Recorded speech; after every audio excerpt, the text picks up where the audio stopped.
FlyEnv runs Neo4j locally, with its browser-based admin panel built in. The panel is already connected to the local instance and answering queries. In FlyEnv, Neo4j is a managed module, with many releases ready to install side by side. Each installed version binds its own Java 21 runtime. Switching the running version takes a single action.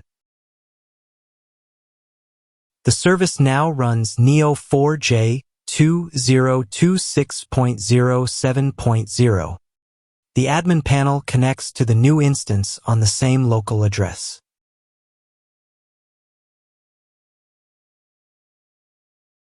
A fresh instance asks for a new password on first connect, set right in the browser. Password changed. The new instance is connected and ready for queries.